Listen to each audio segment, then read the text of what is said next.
In this podcast, we are going back to the future. We will examine the main currents that run through human history and see what lessons these hold for us going forward. The past can tell us a lot about who we are and how we need to change if we are going to build a better society. The Pulitzer Prize winning historians Will and Ariel Durant wrote a classic book in 1968 titled The Lessons of History. In this work, they analyze many of the main themes of human history. This can tell us a lot about what conditions foster civilized cultures and what conditions lead to barbarism and war. In what follows, we will look at some of these themes and apply them to modern times. Will we let history repeat itself, or can we learn the lessons of the past? The first major lesson is that human societies operate based on cooperation and competition. We cooperate within our family, community, political party, or nation. But we also compete at every level with each other as individuals, all the way up to competition between countries. Both of these are necessary in part. Competition between corporations, for instance, is good, but competition in the form of war between nations is bad.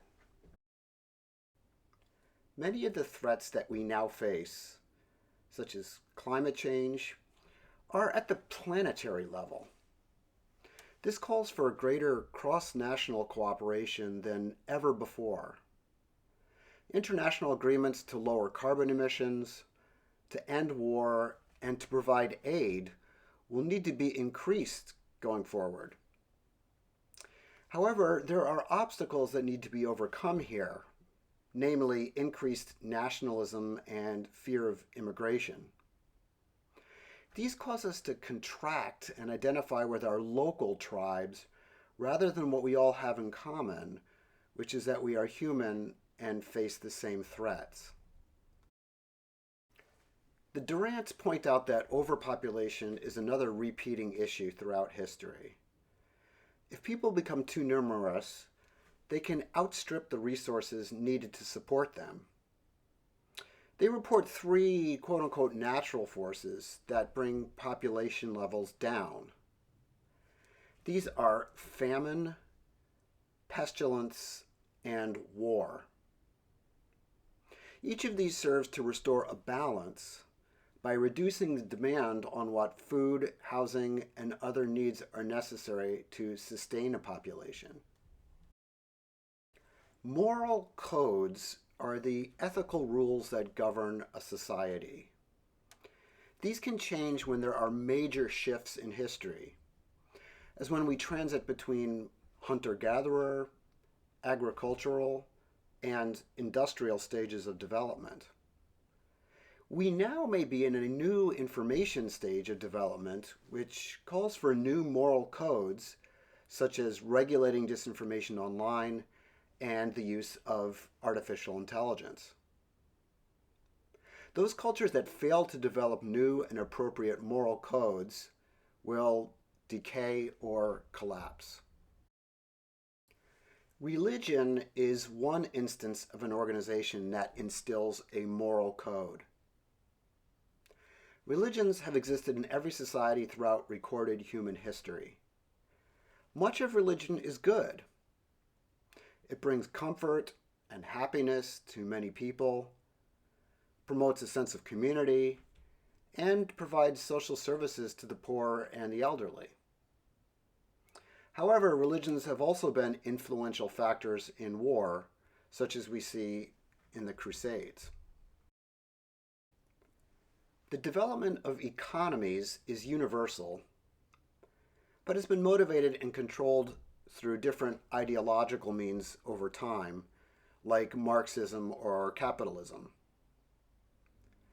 Any society to be successful must have an efficient system of extracting resources, creating and distributing them afterwards to a population. Economies inevitably produce inequalities in wealth, which can lead to revolutions or upsets that change the system. Socialism has an emphasis on equality, while capitalism has an emphasis on freedom.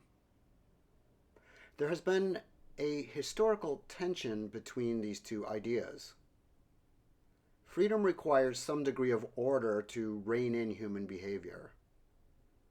This can impose further restrictions on it. However, too much freedom results in chaos and disorder. This means there needs to be a balance between the central control of a society through law and force and allowing people the liberty to think and act. Unfortunately, when we look at history, we see that democracies have held sway for only very brief periods of time. Monarchies, on the other hand, have been in place for longer durations, as have oligarchies, aristocracies, and theocracies. These have all been the rule over the many by the few. The rule of the majority in democracy is harder to manage because people have competing motives. Just as wealth tends to be concentrated in the hands of a few, so does political power. Democracies, though, have done less harm and more good than any other form of government. It is unfortunate, but war is one of the constants of history.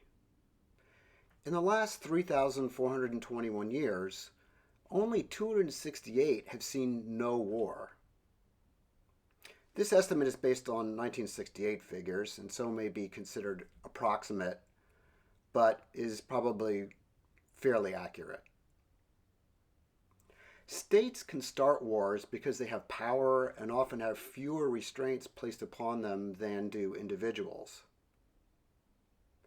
International law and organizations like the United Nations are currently too weak to provide adequate prevention against wars. Civilization can be seen as maintaining a balance between freedom and equality, while at the same time promoting production. A utopian civilization might thus be seen as the perfection of political and economic systems. Cultural creation or production is a key component to this. It refers to the fruition of all things.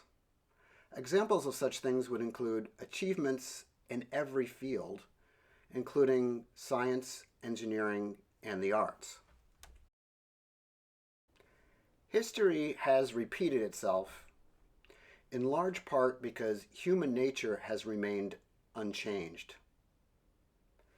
We still have the same motivations, emotions, and cognitive apparatus that our ancestors did hundreds of thousands of years ago.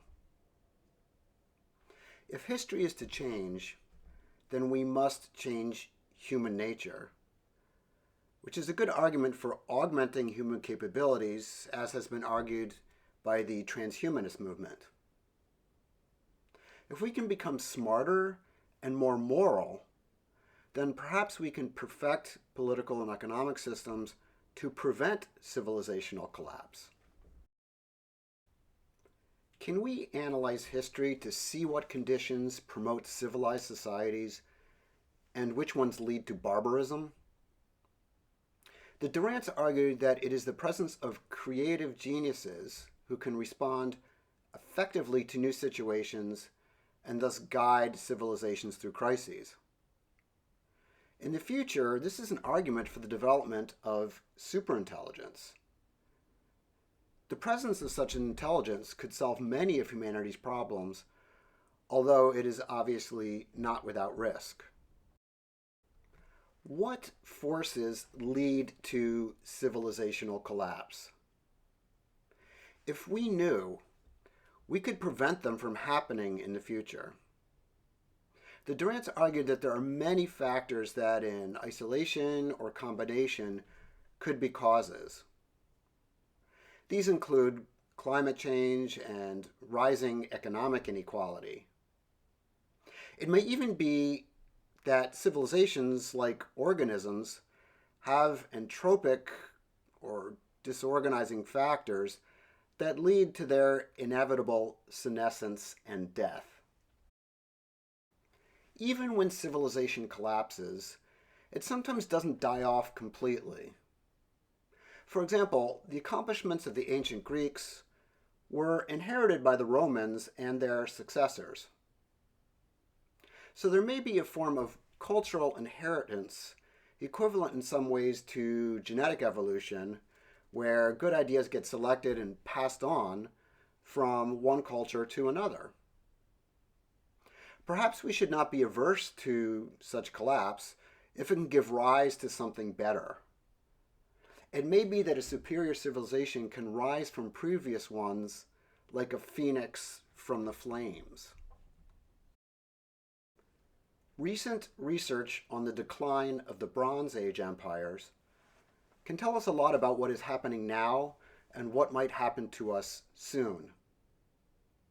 These empires included the Assyrian, Akkadian, and Hittite cultures, among many others.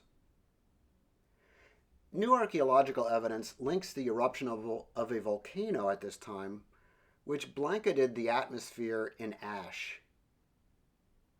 This lowered sunlight and temperature levels, which destroyed crops and ultimately caused wide-scale starvation. This in turn led to political unrest and war. The combination of all these factors led to their downfall. Now let us fast forward to the present day. We are currently experiencing climate change, which is producing all types of severe weather events. This in turn is creating food shortages, forced immigration, and political disruption. In other words, what happened to humankind over 3,000 years ago may happen yet again in 2000 AD. Let us hope that our increased knowledge and technological capabilities will enable us to deal with these threats in a more effective way than our ancestors. Thank you for listening. We hope this video was informative and has piqued your interest to learn more. Keep an eye out for other movies in our Civilization playlist.